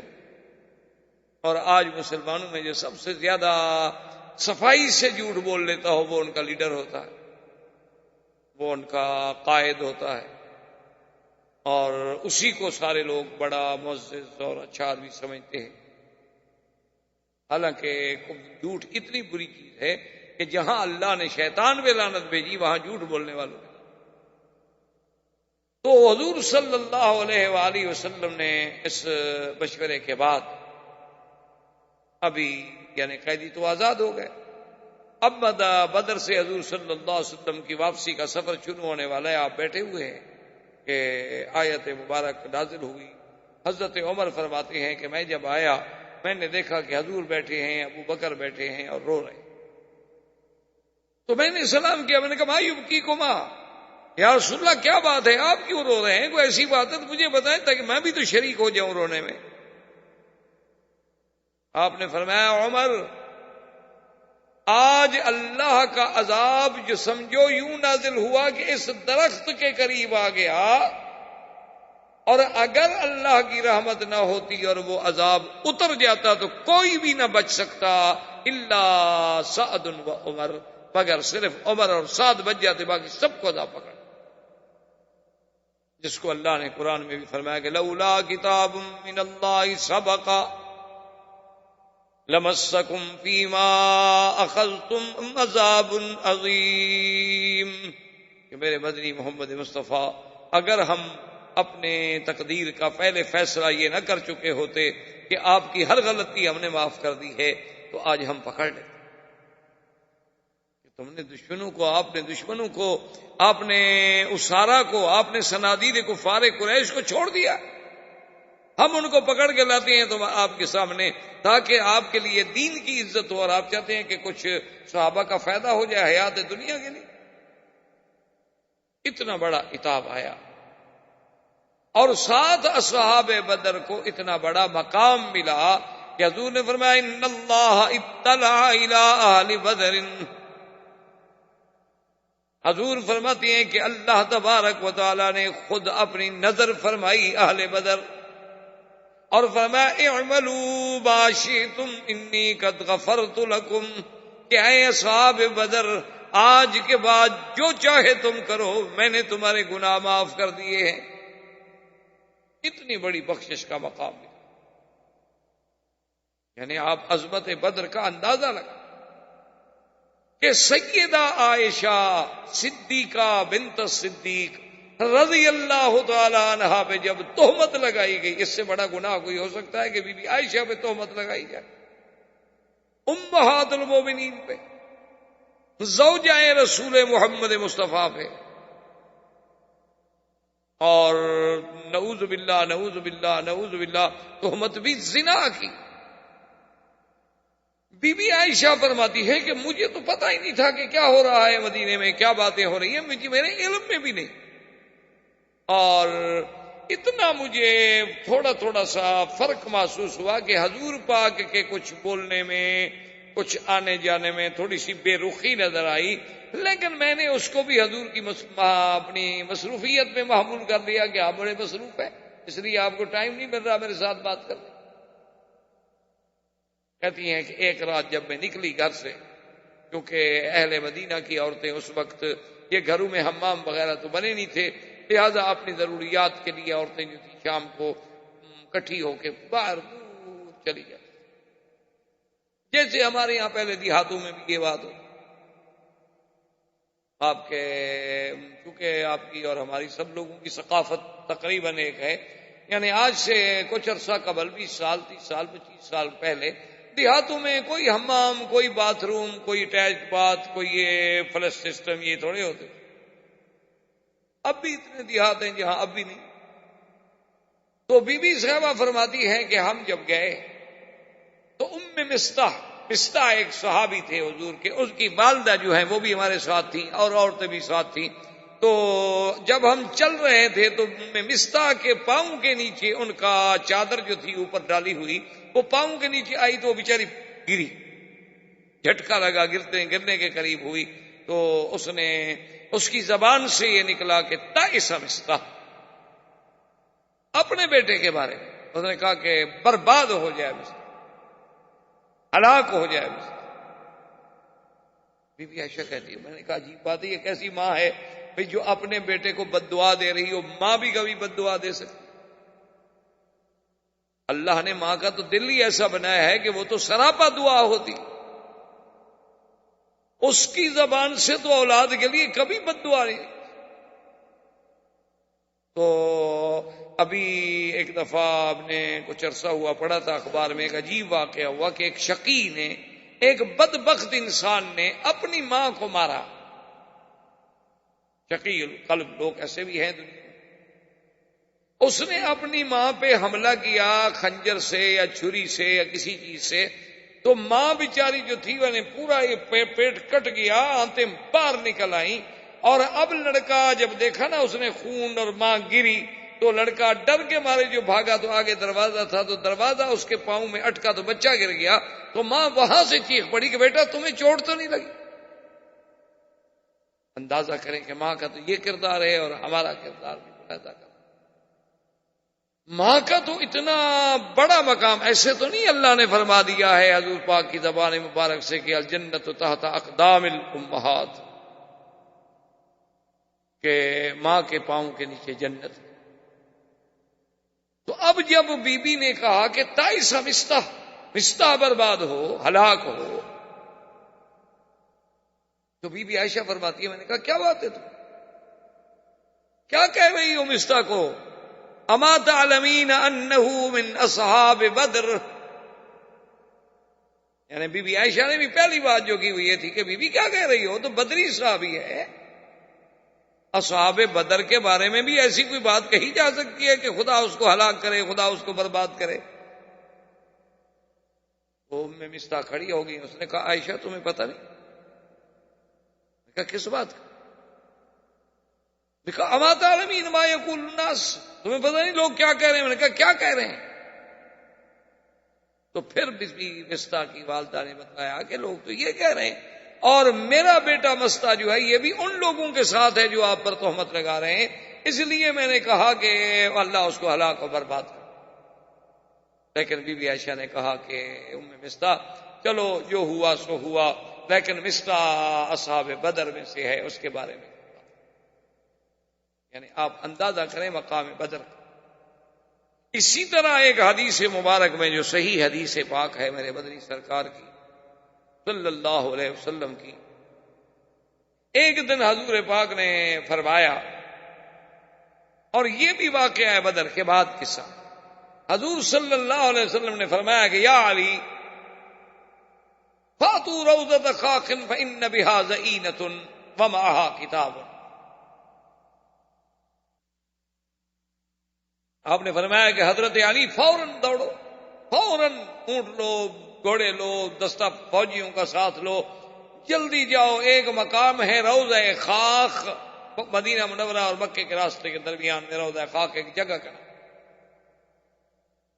وہاں پر اونٹ پہ سوار ایک عورت ہے جو جا رہی ہے اور اس کے پاس ایک خط ہے، کتاب ہے، وہ اس کو پکڑ کے لاؤ اور وہ کتاب خط برآمد کر۔ حضرت علی فرماتے ہیں بس حضور کا حکم تھا، پھر پوچھنے کی تو دیر تھی نہیں۔ حضرت علی رضی اللہ تعالیٰ عنہ فرماتے ہیں کہ ہم دوڑے اور عین اسی روضہ خاک پہ پہنچے تو ایک عورت جاتی ہوئے ہمیں اونٹنی پہ مل گئی۔ ہم نے اس کو روک دیا کہ ٹھہرو، ٹھہر گئی، کیا بات؟ انہوں نے کہا آپ کی تلاشی لیں۔ کیا بات کیا؟ آپ نے فرمایا انما کی کتاب لأہل مکہ لا اہل مکہ، تھا آپ کے پاس خط ہے مکے والوں کے نام۔ انہوں نے کہا لیس معی کتاب، میرے پاس تو کوئی کتاب نہیں ہے، میں تو مکے سے آئی تھی کچھ مانگنے کے لیے، مدینے والوں سے کچھ مانگ تانگ کے کچھ چیزیں، کپڑا، کچھ کھانا، پیسہ لے کے جا رہی ہوں، اپنی غربت کی وجہ سے میرے پاس تو کوئی کتاب نہیں۔ حضرت علی نے اس کی اونٹنی کو بٹھا دیا، صحابہ کو حکم دیا کہ تلاشی لیں، سامان کی تلاشی لی گئی، سارا سامان ڈھونڈا گیا، ایک ایک چیز کو ہلا ڈالا گیا، لیکن کوئی خط نہیں۔ تو صحابہ نے کہا کہ یا علی رضی اللہ تعالیٰ نے سما کتاب، اس کے بعد تو کوئی خط نہیں۔ حضرت علی غصے میں آگے فرمایا عجیب بات کہہ رہے ہو، مجھے حضور پاک نے خبر دی ہے، اللہ کے نبی نے مجھے خبر دی ہے کہ اس کے پاس خط ہے، اور تم کہتے ہو کہ اس کے پاس خط نہیں ہے۔ اللہ کے نبی کی بات کو چھوڑ کے میں تمہیں فرمایا آپ نے کہ یا امرا واللہ لأجردنکی، مجھے خدا کی قسم ہے میں تیرے کپڑے بھی اتار دوں گا، وَإِلَّا فَخْرُجِ الْكِتَابِ، نکالو خط کدھر ہے۔ تو صحابہ کہتے ہیں کہ اس نے اپنا دوپٹہ اتارا تو بال تھے اس کے بڑے، ان بالوں کے اندر لپیٹ کے تو اس نے اپنے بالوں کا ایک سٹائل بنا لیا اور اوپر کپڑا ڈال لیا، اور وہ خط تو بالوں کے اندر ہے، وہاں کسی کا کہ وہ ہی نہیں ہو سکتا۔ اصل قصہ یہ تھا کہ یہ عورت بھی طوائف تھی، یہ عورت جو ہے یہ واقعتاً بھی طوائف تھی، یہ اصحاب رایات میں سے تھی۔ تو مدینہ منورہ میں جب آئی تو حضور نے پوچھا کہ تم یہاں کیا کر رہی ہو؟ تو اس نے کہا رسول اللہ قتل رؤساء مکہ، حضور مکے کے بڑے بڑے سرداروں کو تو آپ نے قتل کر دیا، آپ بھیک نہیں مانگیں گے تو کیا کریں گے؟ اب کون ہمارے گانے سنتا ہے، کون ہمیں پیسے دے گا؟ تو میں تو اب بھیک مانگنے کے لیے آئی ہوں، کہ بڑے بڑے سردار تو سارے مارے گئے، تو اب ہمیں کون بلائے گا، کون ہماری مدد کرے گا؟ میں تو مدینہ منورہ اس لیے آئی ہوں کہ مجھے کوئی بھیک مل جائے۔ حضور نے فرمایا اچھا ٹھیک ہے، اگر کوئی بھیک مانگنے ہے تو اس کی مدد کرو، کوئی بات۔ یہ خط لے کے گئی، کیونکہ اصلیت تو پھر ہوتی ہے نا، آدمی اپنے جرم سے تو باز نہیں آتا۔ جتنا ہمدردی کریں، جتنا آپ، مسئلہ مشہور ہے نا کہ سانپ کے بچوں کو آپ دودھ پلائیں تو یہ تو نہیں کوئی انسان بن جائیں گے، رہے گا تو سانپ ہی، وہ اپنی جو مقام ہے نہیں بدل سکتا۔ تو اب جناب خط جب پکڑا گیا، خط لے کے آئے تو وہ خط لکھا تھا حاطب ابن ابی بلتع صحابی نے۔ حضور نے فرمایا حاطب ابن بلتع کو بلاؤ، حاطب ابن بلتع کو بلائے۔ حضور نے فرمایا تم نے خط لکھا ہے، تم نے میرے نبوت کا راز جو ہے وہ کافروں کو لکھا ہے، خبر دی ہے میرے پروگرام کے بارے میں۔ اس نے کہا کہ یا رسول اللہ میری عرض سن لیں، اس کے بعد جو بھی آپ سزا جاری فرمائے میں حاضر۔ حضرت عمر جوش میں آ گئے، کھڑے ہو گئے، آپ نے فرمایا یا رسول اللہ دعنی اضرب عنق ھذا المنافق، حضور مجھے اجازت دیں میں اس منافق کی گردن اتار دوں کہ میرے مدنی کا راز کفار کو لکھے مکے والوں کو. حضور نے فرمایا عمر کیا کہہ رہے ہو, کیا کہہ رہے ہو؟ کہا حضور آپ کا اس نے راز کھولا ہے, مسلمانوں کے بارے میں دشمنوں کو خبر دی ہے. اتنا بڑا مجرم نبی کے بارے میں ایسی بات کرے. حضور نے فرمایا عمر کیا کہہ رہے ہو؟ انہو من اہل بدر, یہ تو میرا بدر کا صحابی ہے اور اس کی غلطیاں تو خدا معاف کر چکا ہے, اس کا ہم کیا کریں؟ یہ تو وہ آدمی ہے جس کے بارے میں اللہ نے معافی دی. اس نے کہا حضور بات یہ ہے, سیدھی سی بات ہے کہ میرے بچے مکے میں ہیں اور میرا وہاں کوئی مددگار نہیں. میں نے ایک خط لکھا تھا اور میں اپنے عقیدے اپنے عقل کے مطابق یہ سمجھا تھا کہ اب اللہ کے نبی کا تو مکے والے کچھ بگاڑ سکتے نہیں, مکے والے ختم ہو گئے. اللہ نے نبی کو اتنی عزت, اتنی عظمت, اتنی طاقت, اتنی قوت دے دی ہے کہ اب مکے والے کیا کریں؟ تو میں اگر ان پر کوئی احسان کر دوں, ان کو خط لکھ دوں, تو شاید وہ میرے بیوی بچوں کے ساتھ کوئی بھلائی کر لیں. اس لیے یا رسول اللہ میں نے اپنی اولاد اپنے بچوں کے لیے مجبور ہو کے یہ بات کی ہے, اب میری گردن حاضر ہے. حضور نے فرمایا صدق حاتب, حاتب نے سچ کہا ہے, جاؤ آپ نے معاف کر دیا, جب تمہیں اللہ معاف کر چکا ہے تم تو اصحاب بدر سے. تو آپ اندازہ لگائیں کہ اتنا بڑا گناہ ہے لیکن وہ بدری ہے. بی بی عائشہ جیسی ہستی عظیمہ پہ تہمت کا مسئلہ ہے لیکن بدری ہے, معافی مل گئی. تو بدر کا مقام اتنا بڑا عظیم تھا کہ اللہ تبارک و تعالی نے ان کے حتیٰ کہ اپنا حضور نے صحابہ سے فرمایا کہ میرے اللہ کا فیصلہ ہے کہ اصحاب بدر جو ہیں وہ غیر بدرین سے افضل ہیں, یعنی باقی صحابہ سے افضل ہیں. تو جبریل نے عرض کیا کہ یا رسول اللہ, اللہ کے فرشتوں نے بھی یہی فیصلہ کیا ہے آسمانوں میں کہ جو فرشتے بدر والے دن اترے ہیں وہ باقی فرشتوں سے افضل ہیں. آسمانوں پر بھی یہی فیصلہ ہوا جو آپ نے زمین پر کیا. حضور صلی اللہ علیہ وسلم سرکار دو جہاں اب مدینہ منورہ واپس تشریف لائے. ابو سفیان کا بیٹا بھی گرفتار تھا اس جنگ بدر میں. ابو سفیان کو جب کہا گیا کہ تمہارا بیٹا گرفتار ہے اور اس کی دیت کے فدیے کے لیے پیسے بھیجو, تو اس نے کہا کہ نہیں, میں تو اپنے بیٹے کو فدیہ دے کے نہیں چھوڑوں.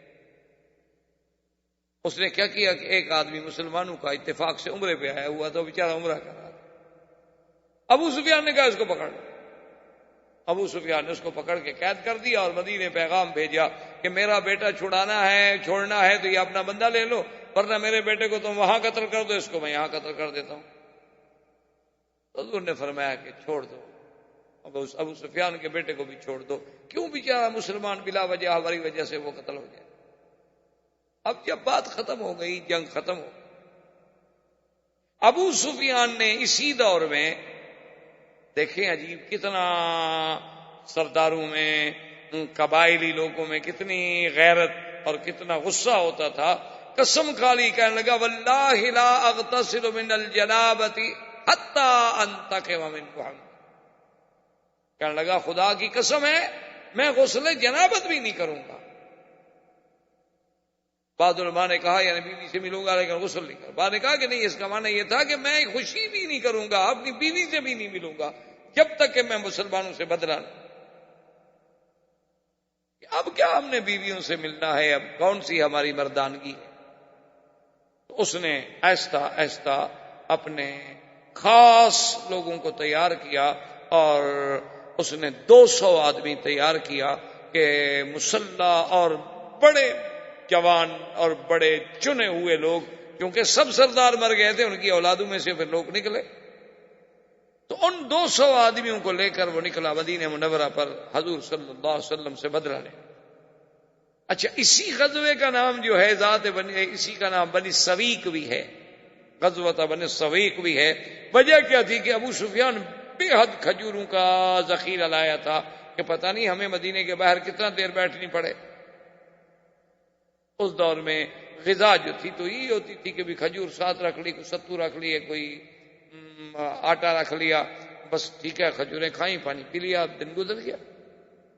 تو جب وہ یہاں سے چلے تو ان نے بڑی کوشش یہ کی کہ ہمارے اس حملے کا مسلمانوں کو پتہ ہی نہ چلے اور ہم اچانک مدینے پہ جا پڑے. اتنی رازداری سے وہ چلے نا جی، اتنا دور کا راستہ انہوں نے اختیار کیا کہ کوئی سوچ ہی نہیں سکتا. لیکن جب اللہ کے نبی کا تعلق ہو تو اللہ پاک نے حضور صلی اللہ علیہ وسلم کو خبر دی کہ اس طرح ابو سفیان 200 آدمیوں کو لے کر مدینہ منورہ پر اچانک شب خون مارنا چاہتا ہے. حضور خود فوج لے کر ابو سفیان کے مقابلے پہ نکل. تو جب یہ آئے حضور صلی اللہ علیہ وسلم، اب ابو سفیان کو پتہ چلا کہ بھی حضور صلی اللہ علیہ وسلم تو مدینے سے چل پڑے ہیں فوج لے کر. تو راستے میں ایک مسلمان اس کو مل گیا، اس نے اسی کو قتل کیا اور بھاگ گیا.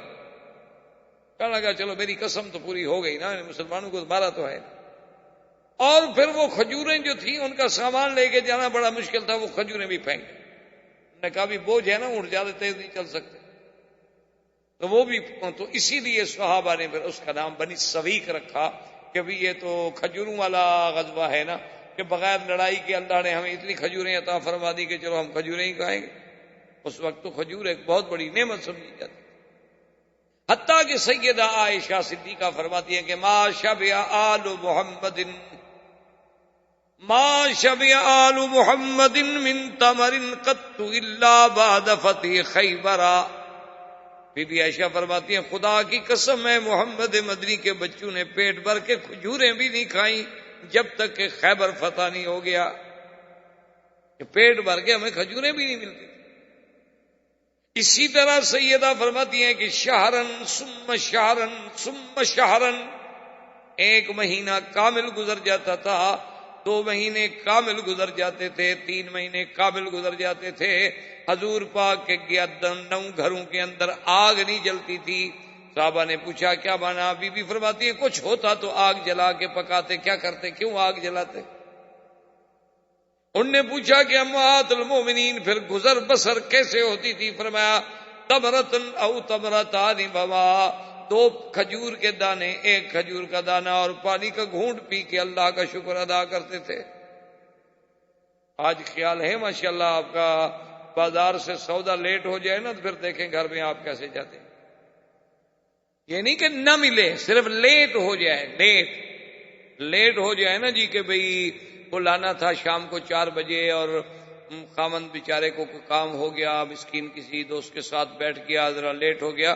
پھر جب جا کے انشاءاللہ بیگم صاحبہ تفتیش کریں گی، جو پولیس آفیسر بھی نہ کر سکے، کسی ایس پی کو بھی وہ تفتیش نہیں آتی جو عورتیں کرتی. اس کا اگلا پچھلا خاندان کا چٹھا جو کھول کے رکھ دے گی نا کہ تمہارا تو باپ دادا بھی اسی طرح بھوکے ہیں، اسی طرح تم نے ذلیل کرنا تھا، اسی لیے لائے تھے نا مجھے یہاں مکے.